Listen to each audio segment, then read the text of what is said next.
pag-uusapan natin sa video na ito ay i-reset natin yung MacBook Pro na laptop. So pag bago ka pa lang sa channel na ito, huwag mong kalimutan i-subscribe and pinutin ang notification bell para updated ka sa mga ina-upload ng video. So dito sa taas, pupunta tayo dito sa settings, or makikita niyo sa inyong dock dito sa baba.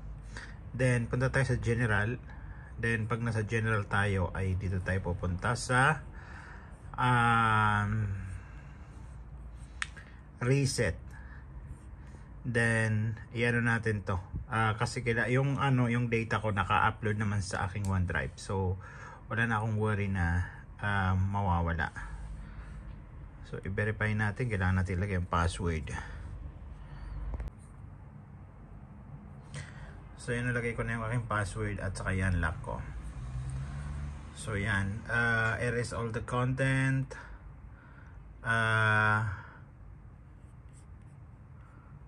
ayan, or all setting media, the volume on this Mac will be erased. Okay, so kailangan natin muna pala i-sign out. So nalagay ko na yung aking password. Then para ma-verify, so loading pa dito sa baba. Ayan, erase all content on these settings, yes natin. Din yan, ano yan, sign in to your Apple ID. Okay, lagyan natin yung password. Then okay ko. Ayan, loading, so starting na. So yan guys, nag-turn on na. So starting na yung process.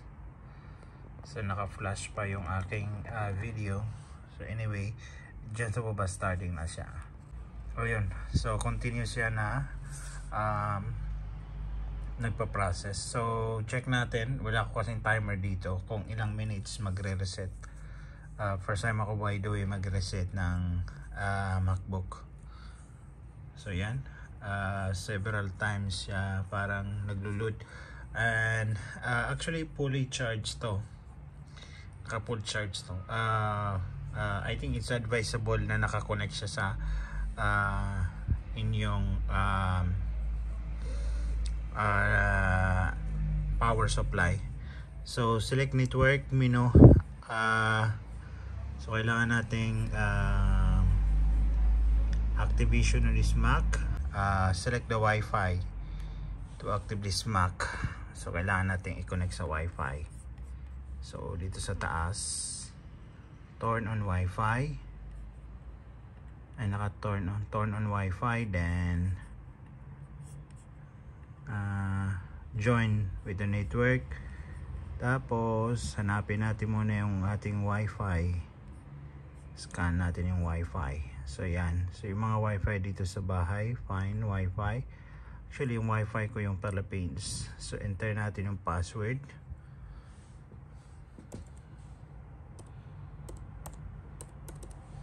So na-enter ko rin yung password and join ko. Select menu, attach cable. So ayan, searching pa. Activate Mac. Meron recovery assistant doon sa taas, and check natin kung ano yung mga next process after this. So yan, meron na tayong option na your Mac is activated. It will restart in 51 seconds. So pwede natin i-restart. Check natin. So ang na-notice ko lang guys, every time nagre-restart. Ayan.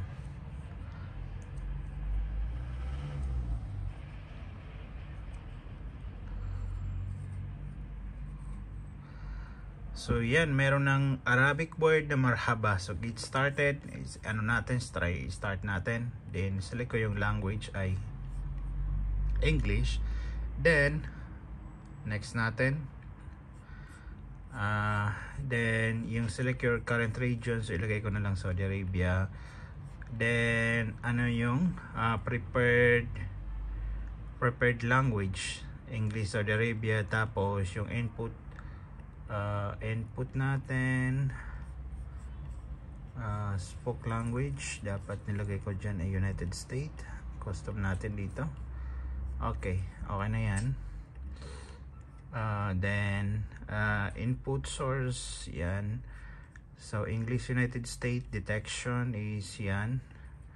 Continue ito, not now na lang to para ano. Tapos i-connect ko siya ulit sa aking wifi. Hanapin ko yung aking wifi na Philippines, yan. Tapos ilagay ko yung password.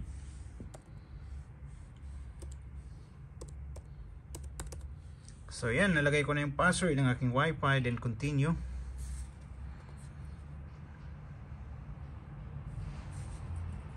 I'm sure baka mag-ask yan ng Apple ID. So yung Apple ID saka ko na ilalagay kung pwede. So yan, dinidetect niya na, loading dito for verifying kung correct yung aking password. Then ito, continue natin. Then not now, yung siselect ko dito para mag-continue. So i-set up ko later para ito, escape. Ayan, andito naman agree ko. Hindi ko na babasahin yan. So yan, I have read, actually basahin niyan.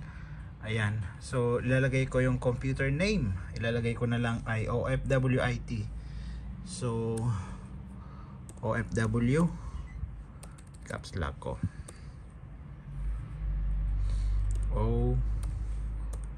OFWIT. Ayan, OFWIT, wala ng space. Then ilalagay ko dito account name OFWIT. Then dito yung aking password. Ilalagay ko yung password. Ita-type ko muna. So yan, na-fill up ko na yung details. Then continue to create an account. Creating account. Kung makikita nyo dito sa baba, creating account. Naglagay pala ako ng hint na OFWIT.